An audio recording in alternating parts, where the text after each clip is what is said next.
আসসালামু আলাইকুম রহমতুল্লাহি ওয়া বারাকাতুহু। দেশ এবং প্রবাসে যে যেখানে আছেন, আশা করি আলহামদুলিল্লাহ আল্লাহ পাক রব্বুল আলামিন আপনাদেরকে ভালোই রাখছেন। তো আজকে আমি আয়ুর্বেদী এই পুদিনা গাছ নিয়ে আলোচনা করব। পুদিনা গাছে কি কি গুণ রয়েছে। তো এই পুদিনা গাছের গুণের কথা বলে শেষ করার মতো নয়। এই পুদিনা গাছ এমন একটি উদ্ভিদ গাছ, যে পুদিনা গাছের ব্যবহার মানুষে অনেকেই অনেকভাবে করে থাকে। আজকে পুদিনা গাছ নিয়ে যে আলোচনাটা করব, এই পুদিনা গাছ হলো এমন একটা গাছ যার মধ্যে আল্লাহ পাক অনেক গুণ ক্ষমতা রেখেছে। এই পুদিনা গাছের ব্যবহার কিভাবে আপনারা ব্যবহার করবেন, কি কি রোগ হইতে মুক্তি লাভ করবেন, এই পুদিনা গাছে দেওয়া হলো। নাম্বার 1, পুদিনা গাছ আপনারা চার সাথে দিয়ে খেতে পারেন, খাইলে অনেক উপকার হবে। এবং পুদিনা গাছের রস আপনারা পুদিনা পাতা সেইসা রস আপনারা খাইতে পারেন, খাইলে পেটের জ্বালা যন্ত্রণা ভালো হয়। নাম্বার 3, পুদিনা গাছ এমন একটা উদ্ভিদ গাছ, পুদিনা গাছের ব্যবহার আপনারা বিভিন্নভাবে করে থাকেন।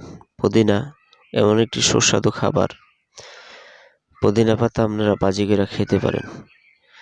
পুদিনা পাতা এমন একটি গাছ যার ব্যবহার বিভিন্ন লোকে বিভিন্নভাবে করে থাকেন। যাদের মুখে শাল এবং বরণ হয়, এই পুদিনা পাতা সেইচা ওর রস আপনি মুখে লাগাইতে পারেন, বা পুদিনা পাতা সেইচা মেয়েদের মতো মুখে লাগাইতে পারেন। লাগাইলে শাল এবং বরণ দূর হয়। এই পুদিনা গাছ আরো অনেক রোগের উপকার এবং মুখের জন্য অনেক ভালো। দাঁতের যে সমস্যা আছে, দাঁতের ক্ষয় রোগ হইতে এই পুদিনা গাছ আপনাকে সাহায্য করবে। দাঁতের ক্ষয় রোগের জন্য এই পুদিনা গাছ আপনি পাউডার করে দাঁত মাজতে পারেন। এই পুদিনা গাছ আরো বিশেষ উপকারিতা রয়েছে। পুদিনা গাছের রস, যদি এই পুদিনা পাতার রস আপনারা টানা 11 দিন পর্যন্ত খান, তাইলে চুলকানি অ্যালার্জি হইতে আপনারা মুক্তি পাইতে পারেন। এই পুদিনা গাছ এমন একটি গাছ যার গুণের কথা বলে শেষ করার মতো না। তো পুদিনা গাছগুলো আপনারা দেখেন চিনেন কিনা। এই যে আমার বাড়িতে হয়তো পুদিনা গাছ আছে, ঠিক আছে। এই দেখেন পুদিনা গাছটা চিনছেন কিনা। এই যে পুদিনা, আশা করি আমি ভালো করে দেখাতে পারছি কিনা। পুদিনা গাছটা চিনছেন কিনা আপনারা।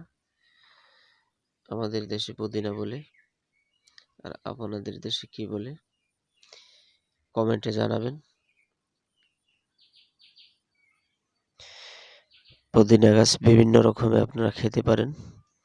আবার পুদিনা পাতা আপনি ভর্তা করে খেতে পারেন, আর যে কোনো তরকারির সাথে দিলে তরকারির ঘ্রাণ বেড়ে যাবে।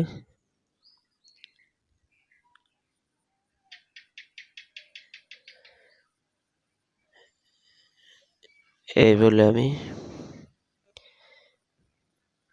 বিদায় নিচ্ছি। আসসালামু আলাইকুম ওয়া রাহমাতুল্লাহি ওয়া বারাকাতুহু।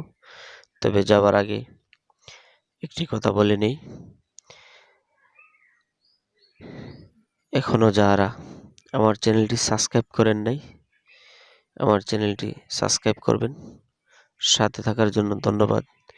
এতক্ষণ ভিডিওতে ছিলাম আমি খন্দকার মোহাম্মদ হাবিবুর রহমান।